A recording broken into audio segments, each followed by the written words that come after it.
Et top chrono. 15 minutes les gars. Le quiz.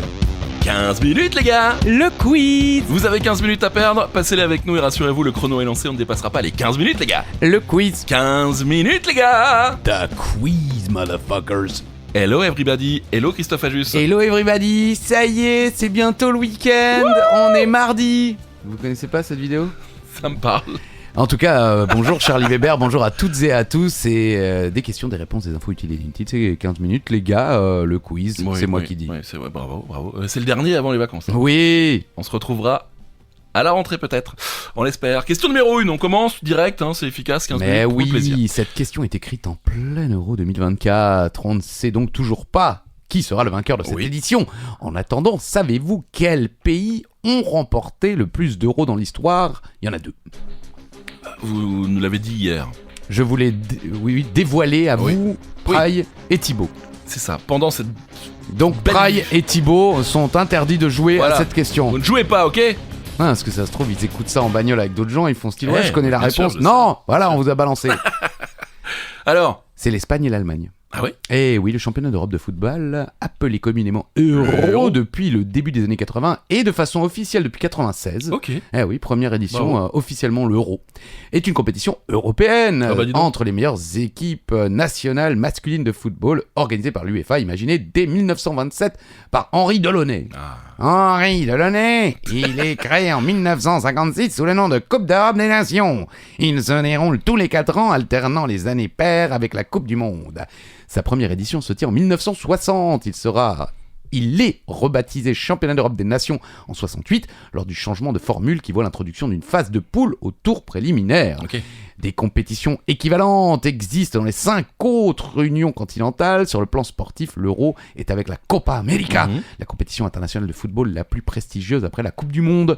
Les équipes les plus titrées de l'Euro sont l'Allemagne et l'Espagne, avec 3 sacres chacune devant l'Italie et la France, qui comptent respectivement 2 titres. 10 nations en tout figurent au palmarès de la compétition depuis 1960. Vous voulez vite fait les... Bien sûr. 60, c'est l'Union soviétique. 64, c'est l'Espagne. 68, Italie. 72, Allemagne de l'Ouest. 76, Tchécoslovaquie. 80, Allemagne de l'Ouest, donc deuxième victoire. 84, la France, bien sûr, en France. 88, les Pays-Bas, avec la légendaire équipe de Van Basten.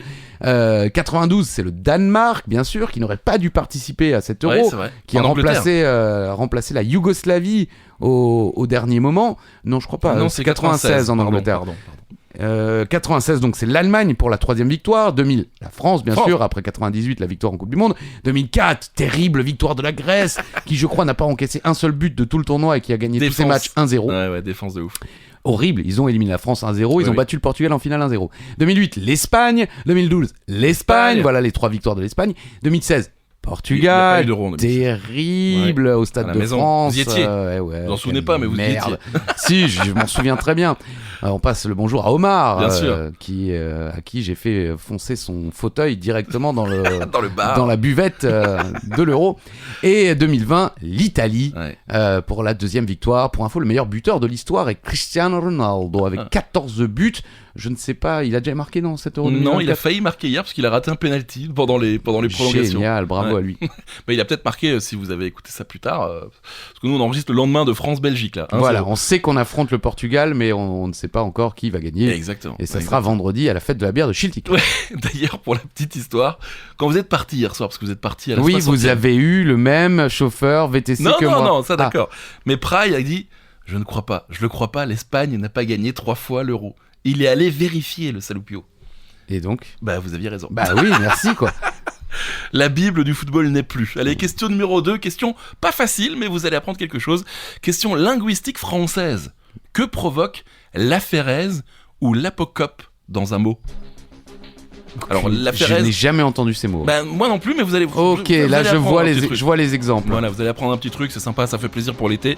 L'aphérèse ou l'apocope provoque quelque chose dans un mot. Voilà, il se passe quelque chose dans un mot, et on appelle ça une aphérèse ou un apocope. Alors, une ou des syllabes sont en moins, sont enlevées. Ok. Voilà. Donc l'aphérèse retranche une lettre ou une syllabe en début de mot. L'apocope retranche une lettre ou une syllabe en fin de mot. Ah oui, comme l'euro. Voilà. qui était Coupe européenne, c'est devenu l'Euro. On va dire ça, ouais. Et bah si, oui. C'est un apocope, ouais, c'est ça. Vous avez dit une ou plusieurs syllabes. Oui, c'est vrai. La Férez, autobus, bus, donc on enlève le début. Oui. Voilà. Et l'apocope, qui est beaucoup plus utilisé, télévision, télé, mathématiques, maths. Voilà. Merci. La Férez. Donc, Aférez, Le début. l'apocope, la fin. Ah, c'est bien. En plus, ça n'a aucun rapport, mais Maître Capello aurait été ravi de cette question. Et Maître Capello, vous connaissez quand même ce célèbre animateur de jeu. Et on a appris hier le décès de Jean-Pierre Descombes, qui était son fidèle camarade, notamment dans les jeux de 20 heures. Et Jean-Pierre Descombes qui a marqué mon enfance. Et je regrette de ne pas avoir écrit une question, parce que je l'ai appris après avoir tapé les questions. Parce que Jean-Pierre Descombes, qui faisait encore les voix off de TF1 dans les années 90. Carrément, bien sûr, légendaire. Question numéro 3. L'événement ciné de ce début d'été 2024, c'est évidemment la nouvelle adaptation du conte de Monte Cristo avec Pierre Ninet. Oui. Ouais, il a publié sur Twitter tous les commentaires des trucs fabuleux, merveilleux, exceptionnels. Vous n'êtes pas sans savoir qu'avant d'être un film, ou plusieurs d'ailleurs, c'était un roman. Eh bien, qui a écrit le conte de Monte Cristo? Oui, c'était la version... néerlandaise. Tchéco-portugaise. On dit souvent le conte de Monte Cristo c'est souvent dans la même phrase en plus, quoi. Ah ouais? Ouais. Ah non. Ah bon? Je sais pas. Bon, en tout cas, c'est Alexandre Dumas. Oui. Qui également écrit plein d'autres choses. Oui, bien oui. N'est-ce pas? Le Comte de Monte Cristo est un roman d'Alexandre Dumas écrit avec la collaboration d'Auguste Maquet et dont la publication commence durant l'été 1844. Quand même. Car souvent, c'est pas sorti directement en roman. D'accord. Il est sorti en plusieurs parties. Ouais. Okay. Il est partiellement inspiré du récit d'un fait divers, Le Diamant et la Vengeance, publié en 1838 dans les mémoires tirées des archives de la police. Tome 5, chapitre LXX1V. Ouais, parce que là, j'aurais dû préparer avant, mais... 1024. Allez, on continue. Non. L, c'est 1000? Je sais pas. Bah, tapez-moi pendant que je... Ok, allez, continue. Non, mais sur Google. Allez-y. Humour. Mémoire apocryphe rédigée en large partie par l'écrivain Étienne Léon de la Motte-Langon. Eh ben, à partir des notes de... Ouais, non, mais rien que pour mettre son nom sur la couverture... à partir des notes de Jacques Peuchet, archiviste de la préfecture de police. Bon, le roman raconte comment au début du règne de Louis XVIII, le 24 février 1815, alors que Napoléon se prépare à quitter l'île d'Elbe pour les 100 jours, Edmond Dantès, jeune marin de 19 ans, second du navire, le pharaon débarque à Marseille pour s'y marier le lendemain avec la belle catalane Mercedes, trahi par des amis jaloux.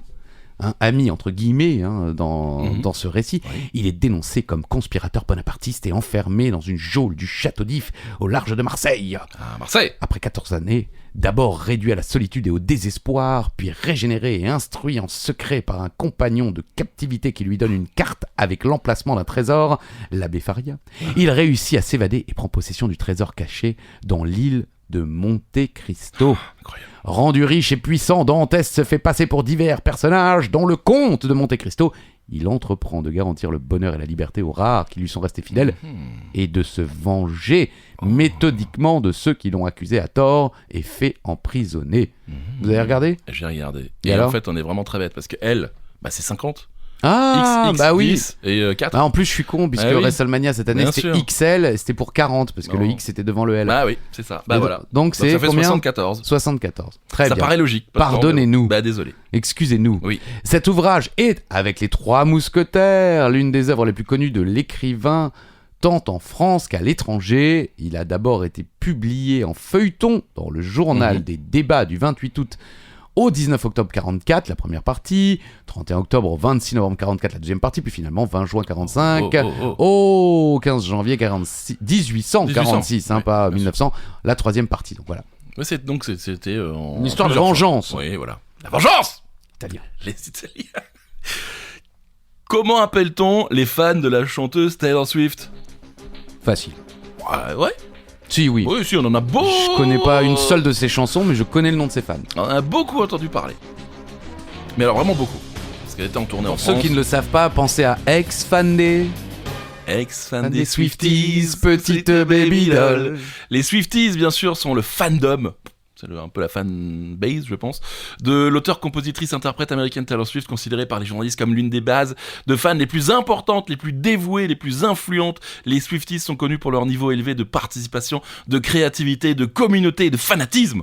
Elles font l'objet d'une large couverture médiatique dans les médias mainstream, en plus de peser d'ailleurs politiquement aux US, parce que, bah oui, à la vue du nombre de la fanbase, on essaye de convaincre la fanbase. Voilà. Okay. Les Swifties font l'objet d'un intérêt journalistique et universitaire étudié pour leur capital social, leurs caractéristiques consuméristes, voilà, ça claque de la thune, et leurs relations interpersonnelles, leur création de contenu prolifique, leur maîtrise du numérique, leur capacité d'organisation et leur comportement en ligne, parfois vicieux, bravo les Swifties, sont également des sujets d'étude selon les chercheurs en culture internet. Ils distinguent les fans de Taylor Swift des Swifties, estimant que ces derniers sont une sous-culture caractérisée par une effervescence collective, contrairement aux autres fanbases. Certains linguistes qualifient le langage codé par les fans et basé sur les paroles de fanilect. Voilà. Donc c'est comme un dialecte. Exactement. C'est pas loin d'une secte, en gros. D'accord. J'exagère, mais un peu. Mais pas loin. Question numéro 5. Et si on parlait musée, musée et record en plus, si on sait que le musée le plus visité du monde est le Louvre avec plus de 10 millions de visiteurs par an, saurez-vous nous dire dans quel pays se trouve le deuxième du classement ? Ah ouais, d'accord. Bah, j'y aurais pas pensé. Bah moi non plus, c'est pour ça que je me suis dit tiens pourquoi pas, c'est intéressant, on ne parle jamais de musée dans ce quiz. J'ai été dans quelques-uns d'ailleurs. J'ai été quasiment dans aucun. Dans le premier, dans le troisième, dans le quatrième, dans le cinquième. Allez, laissez-moi dire que c'est la Chine. Car oui, le musée du Louvre et non, remontez, il y a pas de texte.